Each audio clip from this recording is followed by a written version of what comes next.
Hey y'all. Hi. Welcome back to my channel. Today we're going to be talking about John Parker. He, a black man, 1827 to 1900. Um, so let's get into the video. Okay. John Parker, inventor, businessman, and was prominent to Underground Railroad. Now, a lot of people don't know what that is, Underground Railroad, because they don't teach it in schools, because um, it's not part of their history, so they're not going to talk about it. Um, the Underground Railroad, first off, is a group of black people fleeing fleeing slavery to go to go up north. They didn't have slavery so much up north, just to cross over to Canada. So there was little homes along the way up there to hide black folks in white homes so they can be free in another country. So so that's what that basically is. Um, there is a movie about that, by the way. It's called Harriet. Just a plug. Just to get you guys more into, or you guys can read more about Underground Railroad on Bing. You can Google that. You can Google it. Anyway, um, Underground Railroad conductor before the Civil War. He was reputedly responsible for the rescue of nearly 1,000 enslaved people between 1845 and 1865. Cool. Parker repeatedly crossed the Ohio River from his home in Ripley, Ohio,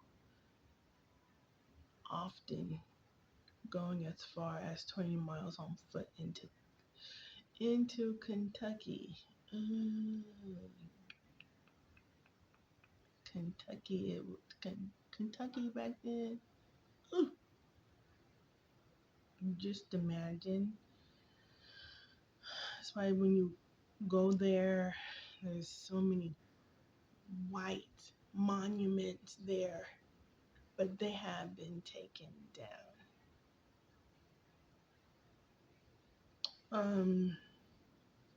Don't need a monument on damn near every block. Just saying. Or every white person that lived in Kentucky. You don't need to do that.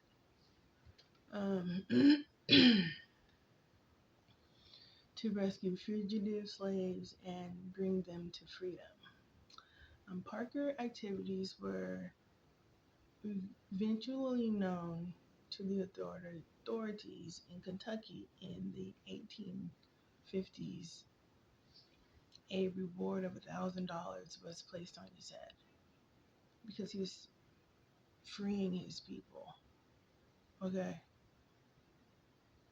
And you may not even be, and in Kentucky back then, or Virginia, they treated people like, or black people like we were less than animals and didn't have a right to do anything. So if go to, say for instance, you're from Chicago and you go to family home in Virginia or Kentucky, and then you walk into the store and some white person say rape, there's no evidence. They arrest you anyway.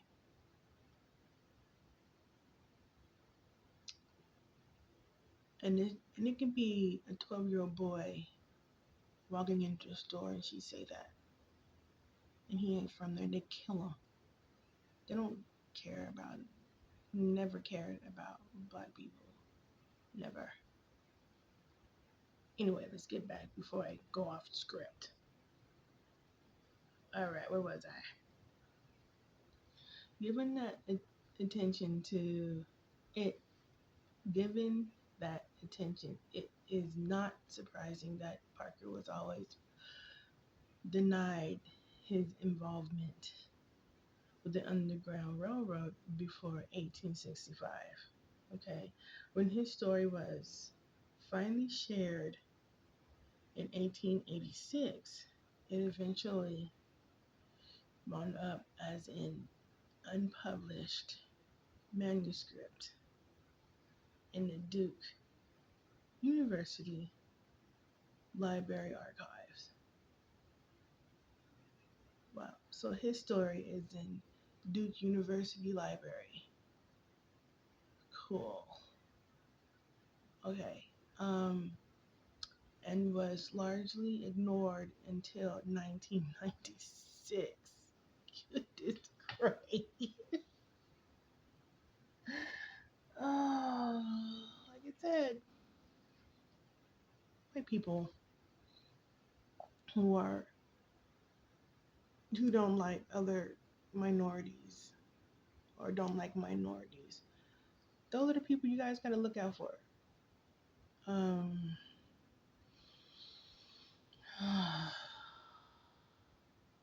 when Stuart Sprague, in historian at Morehead State University in Kentucky, brought it to life with the publication of his Promised Land, the autobiography of John P.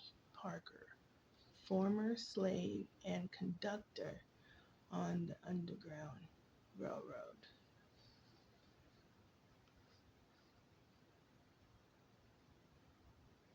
Huh. So he was part of the railroad movement. So,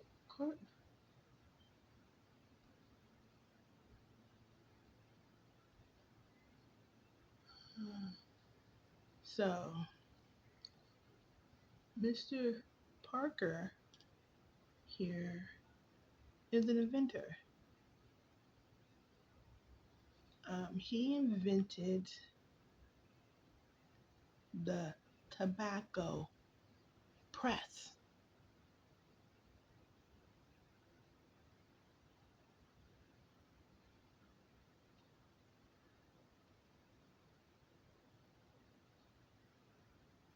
Let me figure out where that is. Hold on.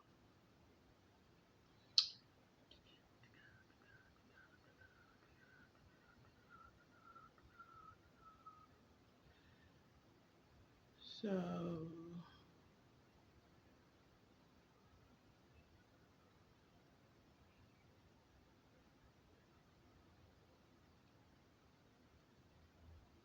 hmm.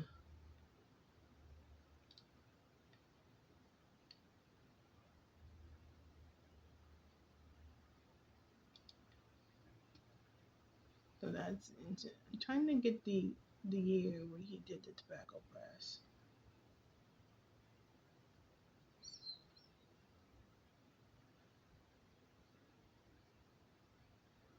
It doesn't say. Just go straight into his family life.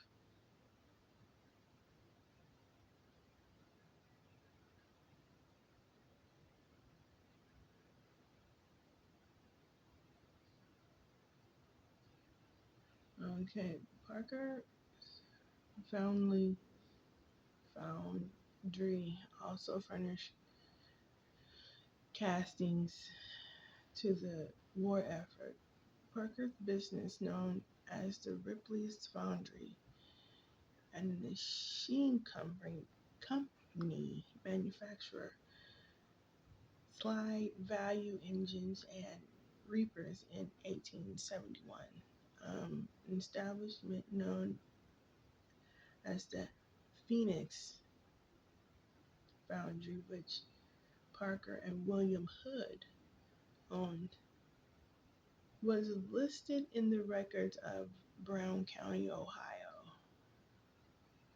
Parker received a patent for his sole pulsivator in 1890.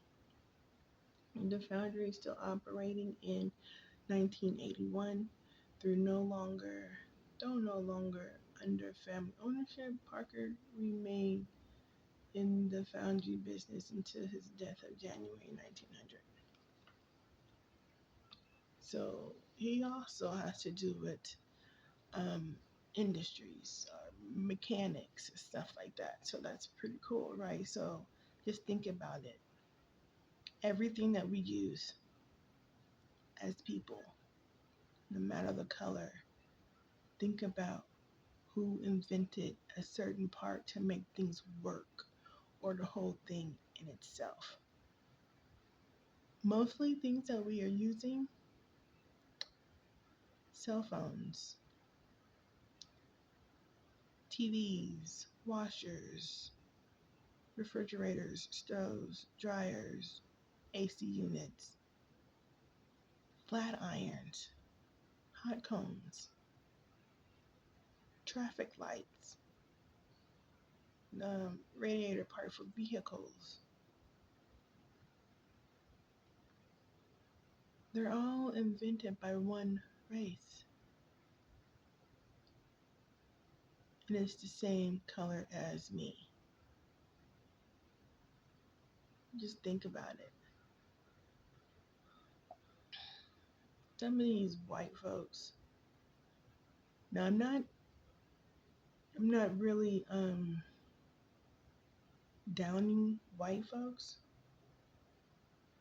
but there are a good hand, a good group of people that are white that stood by black folks for anything that they were doing. They trusted them. They treated them like people.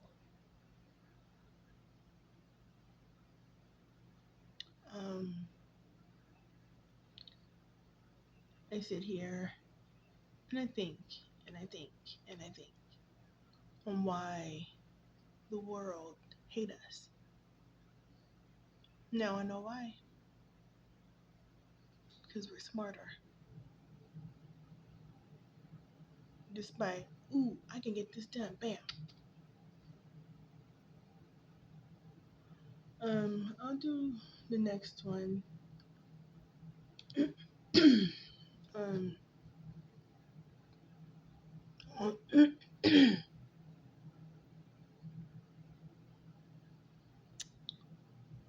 next one I do want to talk about.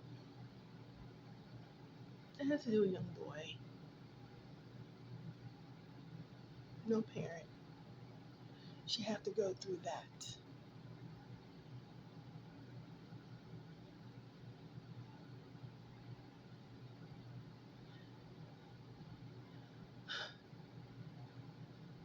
He came to the South to visit family.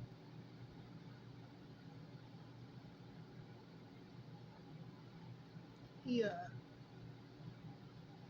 was killed because of a white woman saying that she was raped by a 12-year-old.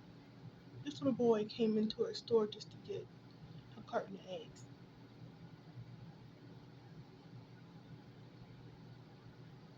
On his way home, they killed him. And I think everybody know the story I'm telling you guys. I'm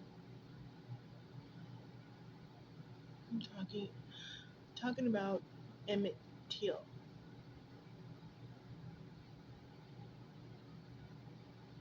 65 years later, she passes away.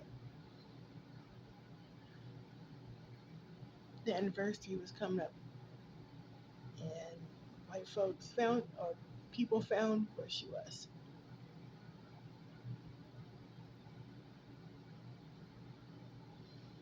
and they hounded her until she passed. You don't lie about something like that. You don't. Now, the cops who allowed that to go on when he was 12, knowing, knowing that he didn't do anything,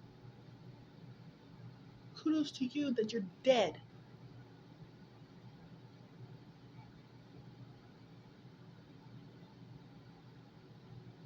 Oh, we're not going to arrest her. She got children. That boy had a mama. What's the difference?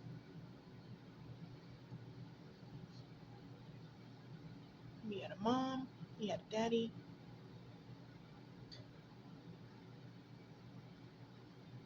and how, he, and then when mom come down to see if she can get her son,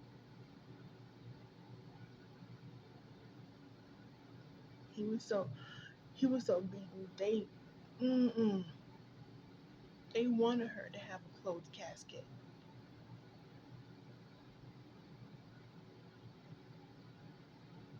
I just, I hate it when I have to do with kids. I do. I hate things that happen. Mm-mm. I don't do kids. I don't. As you guys can hear, it's in my voice. It's just, whew, again, again. And it's like, ever since then, it's okay to kill kids. 'Cause now you got people who are being bullied, mostly white folks being bullied. White folks coming, allowing their kids to play with guns, then they bring them to school and then try to kill as many people as they can.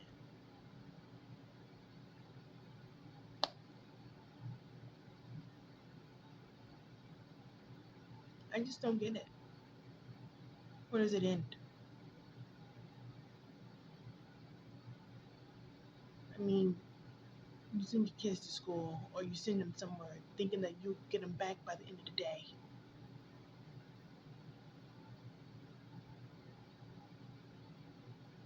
Hmm. I've experienced a shooting at school, but this guy who I went to school with shot himself because his girlfriend broke up with him.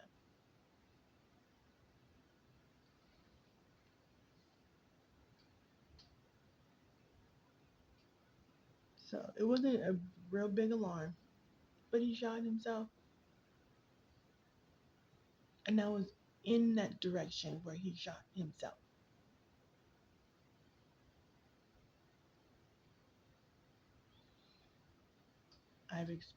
Our school experienced threats. This is what I can tell you about that. Who remembers Columbine? I'm sorry, I'm going off topic. But who remembers Columbine? When that happened, April 19th? Is it 97? 98? Our school got the threat the day after.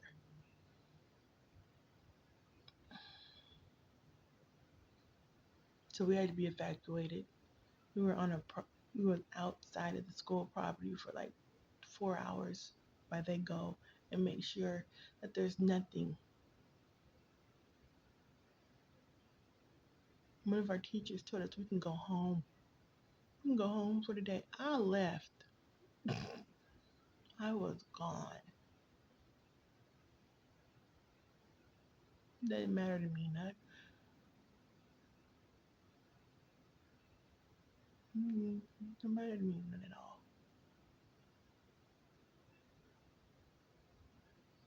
So Pray that nobody else have to lose any more kids, but I know it's going to happen again.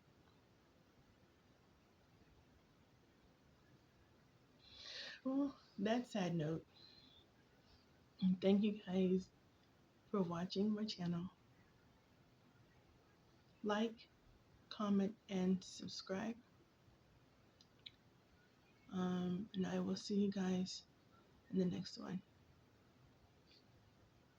Bye.